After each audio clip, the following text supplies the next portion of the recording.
கொத்தடிமையாக இருந்து மீட்கப்பட்டவர் தான் சந்தித்த இன்னல்கள் குறித்தும் மீட்கப்பட்டது பற்றியும் நம்முடன் பகிர்ந்தவற்றை தற்போது பார்க்கலாம்.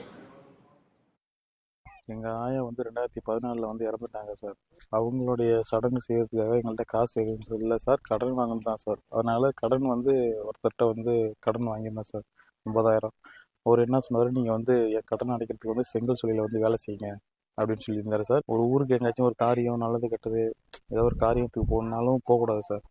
போனால் ஒரு ஆள் போங்க, போயிட்டு நீ சாயந்தரமாக வந்துடணும், திரும்பி சாயந்தரம் மணி அடிச்சு விடுங்க, வேலை செய்யுங்க போங்க அப்படின்னு ரொம்ப ரொம்ப கஷ்டப்படுத்துனாங்க. அப்புறம் ஒரு நாள் காலையிலே நாங்கள் வேலை செஞ்சுக்கிட்டு இருந்தோம் சார். அப்போ ஒரு நாள் 11 மணிக்கு வந்தாங்க சார். பயப்படாதீங்க, என்கிட்ட சொல்லுங்கள், நாங்கள் உங்களை காப்பாற்றுறோம் அப்படின்னு சொன்னாங்க. அப்புறம் பயப்படாமல், சார் இதுமாதிரி ரொம்ப கஷ்டப்படுறோம் சார், எங்களால் முடியல சார், எங்களால் இங்கேயே இறந்துருவோமா அந்த லேண்டில் இருக்கோம் சார் அப்படின்னு சொன்னோடனே, சரிப்பா அப்படின்ட்டு உடனே நீங்கள் வீட்டுக்கு போகிற ஆசையாக இருக்கான்னு கேட்டாங்க சார். சரி ஓகே நாங்கள் போகிறோம் சார், எங்களுக்கு ரொம்ப சந்தோஷம் சார் அப்படின்னோடனே உடனே அங்கேருந்து ஒரு 10 குடும்பம் சார், 10 குடும்பம் 50 பேர் இருந்தோம் சார். பக்கத்து கடையில் இருந்தாங்க சார். அவங்களையும் சேர்த்து எல்லாத்தையும் அழைச்சிட்டு கும்பகோணம் கோட்டாட்சியர் போயிட்டாங்க சார். படிக்க வைக்கிறதுல தஞ்சாவூரில் ஐடிஐயில் சேர்த்து விட்டாங்க சார் 2 பசங்களை. அந்த ஐடிஐயில் நான் தான் சார் ஃபஸ்ட்டு மார்க் எடுத்தேன் சார், வெல்டிங் குரூப் எடுத்திருந்தேன் சார்.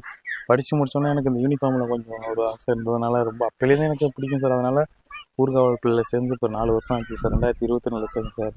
இப்போ 4-5 வருஷம் ஆகிடுச்சு சார் வேலை செஞ்சுட்டு நல்லா இருக்கேன் சார்.